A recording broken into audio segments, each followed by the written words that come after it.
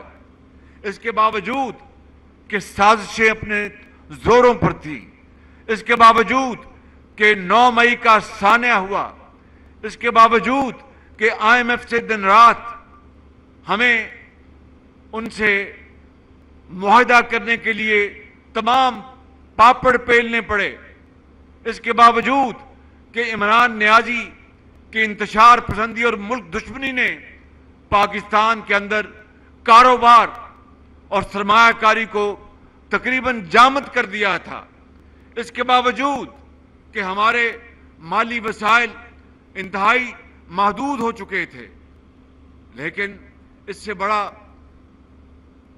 اس قوم کے اوپر 24 کروڑ عوام کے اوپر، مجھ ناچیز کے اوپر، میرے زوما کے اوپر اللہ تعالیٰ کا اس سے بڑا اور کیا فضل اور کرم ہو سکتا ہے کہ ہم ڈیفالٹ سے بچ گئے.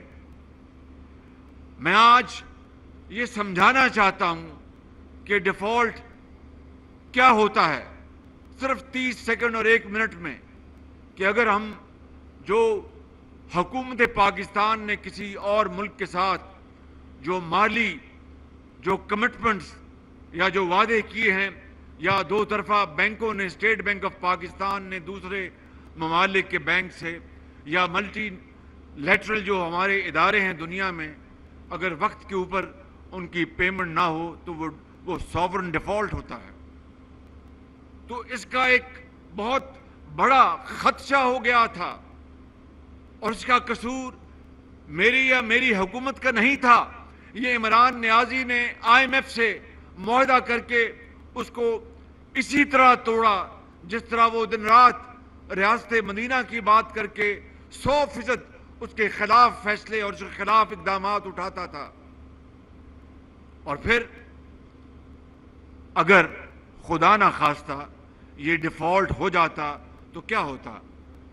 یہ سن لیجیے بات بڑے غور سے کہ ہماری جو لیٹر آف کریڈٹس ہیں، یعنی جو آپ درآمد کرتے ہیں یا برآمد کرتے ہیں، تو LCs کھلتی ہے بینکوں سے، باہر کے بینک اسے قبول کرنے سے انکار کر دیتے، یا اس کی ری کنفرمیشن کرنے سے انکار کر دیتے. اگر خدا نہ خواستہ ڈیفالٹ ہو جاتا تو پھر ہمیں پاکستان کے اندر دوائی اور روٹی کے لیے اس کے لالے پڑ جاتے. اگر خدا نہ خواستہ ڈیفالٹ ہو جاتا تو ہماری صنعت اور حرفت کو کاری ضرب لگتی. اس کے علاوہ میں اور بے شمار اس کے جو کانسیکوینسز ہے گنوا سکتا ہوں. بس اتنا کافی ہے کہ ڈیفالٹ قیامت تک ایک کالا دھبا ہوتا جو میرے ماتھے پر اور میری قبر میں بھی کتبہ لگتا ہوتا کہ اس کے زمانے میں ڈیفالٹ ہوا. مگر اس مالک کا میں جتنا شکر ادا کروں کم ہے. میں تمام عمر بھر جو میری باقی ہے میں سجدہ ریز بھی ہوں تو اس کا شکر نہیں ادا کر سکتا کہ اللہ تعالیٰ نے کمال مہربانی سے پاکستان کو ڈیفالٹ سے بچایا. اور اس میں یہ میری اکیلے کی نہیں، یہ پوری ٹیم کی یہ کارکردگی، ان کی محنت، دن رات محنت ہے، جس کے بدلے میں یہ خدا نے پاکستان کو بچایا. اور آج اب ہم اس راستے پر گامزن ہیں کہ زراعت بھی ترقی کرے گی، صنعتیں بھی لگیں گی، صنعتوں کی چمنیوں سے دھواں نکلے گا، یہ گیس، یہ پیٹرولیم، یہ شمسی توانائی، یہ ہوا سے توانائی، یہ تمام منصوبے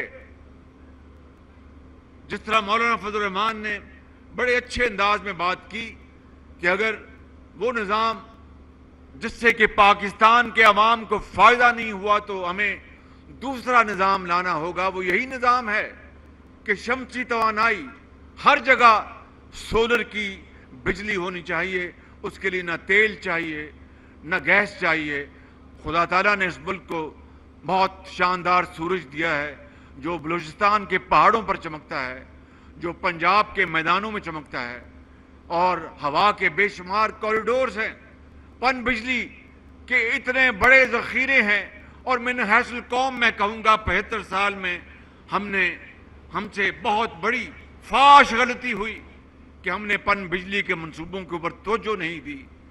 جتنے ارب خرب لگ گئے تیل اور بجلی اور گیس کے منصوبوں کے اوپر, اگر اس کا آدھا سرمایہ بھی 75 سال میں یہ داسو ڈیم یا دیامیر بھاشا یہ منجی اس کے اوپر ہم نے منصوبہ بندی کر کے لگائے ہوتے تو ڈیرہ اسماعیل خان اور بنو کے بزرگوں اور بھائیوں اور نوجوانوں میں بلا خوف تردید کہنا چاہتا ہوں کہ آج پاکستان میں معاشی حالت یہ نہ ہوتی. آج پاکستان سر اٹھا کر دنیا میں اپنا سفر طے کر رہا ہوتا اور ہمیں کشکول کی ضرورت نہ پڑتی. یہ وہ فاش غلطیاں بلنڈرز من حیث القوم ہم سے ہوئی ہیں. لہٰذا آج وقت آ گیا ہے کہ اب IMF کے اس پروگرام کے بعد ہمیں اس ملک کے غریب عوام کو, کسان کو, ہاری کو, ابھی پرسوں میں نے فیصلہ کیا بجلی کی نرخوں کا. یہ سننے والی بات ہے, یہ خالی IMF کی کڑی شرط نہیں تھی, وہ شرط تو تھی ان کی, لیکن ہمارے پاس اس کے علاوہ اور آپشن بھی کون سی تھی. کیوں؟ ہماری جو بجلی کی ترسیل میں بے پناہ اس کو کہتے ہیں لائن لاسز ہوتے ہیں, جو بجلی ٹرانسمٹ ہوتی ہے, ہمارا نظام فرسودہ اور انیفیشنٹ ہے اور اس میں بے پناہ نقصان ہوتا ہے. تیسری بات, یہ جو وابڈا اور یہ جو ان کے اہلکار ہیں منسٹری آف پاور کے, جہاں پر آج کے کام لائق تحسین میں اس کی بھی بات کروں گا, وہاں پر مل کر وہ لوگوں سے پیسے بٹورتے ہیں. ایک کا بل دوسرے کو دے دیا, تیسرے کا بل چوتھے کو دے دیا. اور چوتھی اور سب سے خطرناک بات کہ بڑے بڑے سرمایہ کار بجلی چوری کرتے ہیں اور مل کر بل جو ہے آدھے پونے داموں میں جناب بل ادا کرتے ہیں. یہ کل مجموعہ, یہ غور سے سنیے منسٹر صاحب, ذرا غور سے بات سنیں. منسٹر آف پاور ادھر توجہ فرمائیں. یہ ملا کر سالانہ 400-450 ارب روپے کا پاکستان کو نقصان ہے. اور یہ جو سرکلر ڈیٹ ہے جس کو کہتے ہیں گردشی قرضہ بجلی کا خالی, یہ 2.5 ٹریلین ہے. کتنا ہے بھائی؟ 2.3 2300 ارب روپے. اس میں غریب آدمی تو کوئی قصور نہیں ہے, ہاری کا کوئی قصور نہیں ہے, مزدور کا کوئی قصور نہیں ہے, بیوہ اور یتیم اور ایک طالب علم کا کوئی قصور نہیں ہے, ایک نرس اور ڈاکٹر کا کوئی قصور نہیں ہے. یہ فقط قصور ہے تمام ان حکومتوں کا, بشمول ان 16 ماہ میں میری حکومت کا اور اشرافیہ کا, اور ان لوگوں کو جن کو اللہ تعالیٰ نے اس ملک کی تقدیر بدلنے کے لیے طاقتور بنایا ہے. یہ سب ان کا قصور ہے.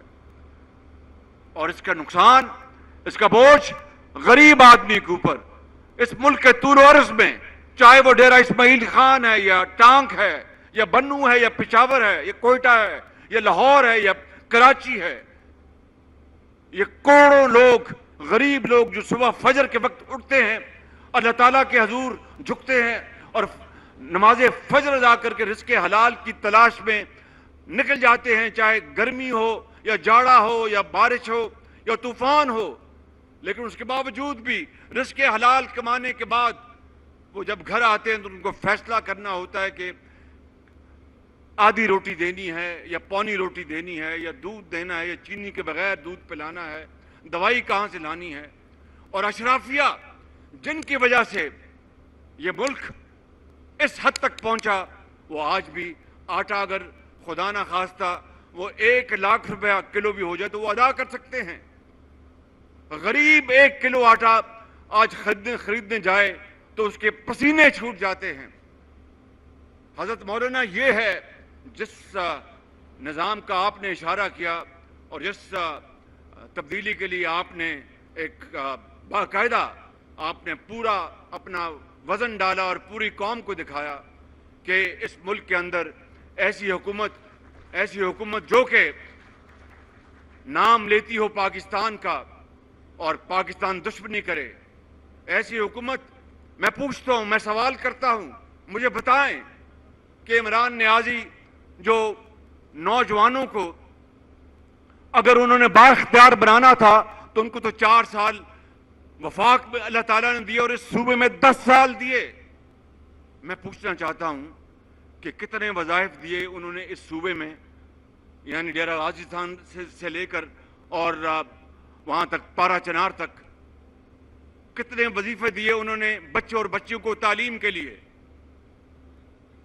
میں اپنی بات نہیں کرنا چاہتا یا میں خود نمائی کے لیے نہیں آیا، لیکن صرف موازنے کے لیے میں کہنا چاہتا ہوں کہ جب میں 10 سال رہا خادم نواز شریف کی قیادت میں پنجاب میں تو لاکھوں بچوں اور بچیوں کو جو انتہائی ذہین قابل مگر ان کے پاس وسائل نہیں تھے، ان کے والدین کے پاس رزق حلال کمانے کے باوجود ان کو ہم نے وظائف دیے اربوں روپے کے، اور لاکھوں بچے اور بچیاں وہ تعلیم کے زیور سے آراستہ پیراستہ ہوئیں.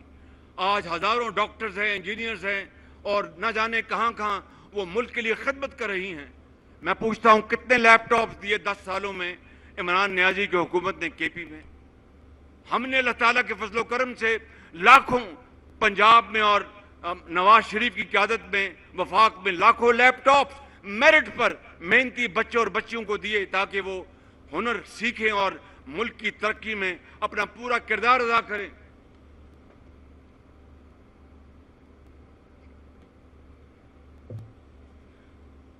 مجھے بتایا گیا کہ موسم کی خرابی ہے تو میں اپنی بات میں ذرا سکیڑ لیتا ہوں.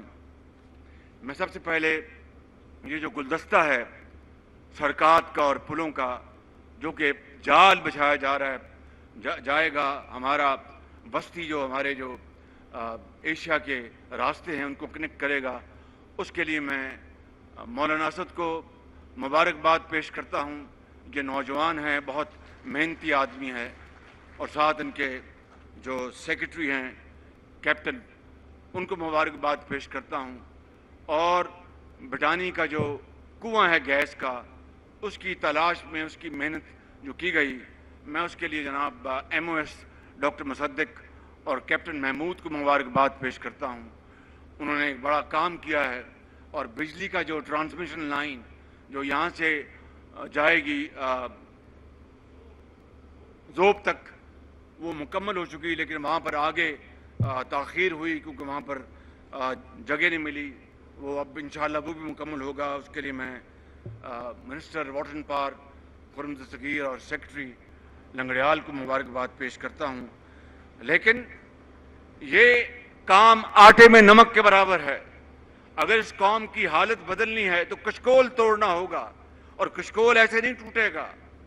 وہ جو شہنشاہی اخراجات جو ہیں، جو ملک کے اندر کرپشن ہے، جو میں نے جس کا ابھی کچھ چیزوں کا ذکر کیا ہے، اس کا جب تک خاتمہ نہیں ہوگا اور پوری قوم مل کر آگے نہیں بڑھے گی، ملک ترقی نہیں کر سکتا. لیکن الحمدللہ وقت آ گیا ہے. اب ہم نے ایک نیا جامع منصوبہ بنایا ہے، اس کی بنیاد رکھ دی ہے SIFC کی، جس کو میں معاشی ریوائول پروگرام کہتا ہوں، جس میں سر فہرست زراعت ہے، معدنیات ہیں. اربوں کھربوں ڈالر کے معدنیات ہیں پاکستان میں، مگر ایک دھیلے کی عام آدمی کو اس کا فائدہ نہیں پہنچا. فیسیں ہم نے بھر دی وکلاء کی اربوں روپے، لیکن جو رب تعالیٰ نے زمین میں ہمیں جو دولت دی ہے وہ اتنی ہے کہ ہمیں کسی اور چیز کی حاجت نہیں رہے گی. لہٰذا ان تمام چیزوں کو، اس نظام کو ٹھیک کرنے کے لیے اللہ تعالیٰ کے فضل و کرم سے ایک نظام بن چکا ہے جس کا آغاز ہو چکا ہے. اس میں پوری حکومت شامل ہے, اس میں وفاق کی حکومت شامل ہے, چاروں صوبوں کی حکومتیں شامل ہیں, ہمارا جو دفاعی ادارہ اس کی سپہ سالار اس میں شامل ہیں, اور مل کر دن رات اس کے اوپر کام کیا جا رہا ہے. اور میں آپ کو یقین دلاتا ہوں کہ اگلے الیکشن کے نتیجے میں جو بھی حکومت مارج وجود میں آئے گی, اس ملک کا نقشہ بدلنے کے لیے ہم سب کو مل کر کام کرنا ہوگا.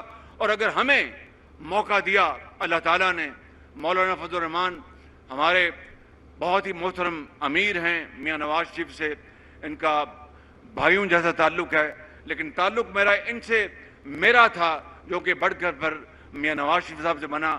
میں ان کا میاں نواز شریف بے حد احترام کرتے ہیں, اور انشاءاللہ مل کر ہم اس ملک کی تقدیر بدلیں گے اللہ تعالیٰ کے فضل و کرم سے. شبانہ روز محنت کر کے, قربانیوں سے ہم انشاءاللہ اس ملک کو بنائیں گے عظیم. میں آخر میں آپ سب کا بہت شکریہ ادا کرتا ہوں. اللہ تعالیٰ ہم سب کا حامی ناصر ہو. میرے ساتھ ایک نعرہ لگائیں, پاکستان, پاکستان, قائد اعظم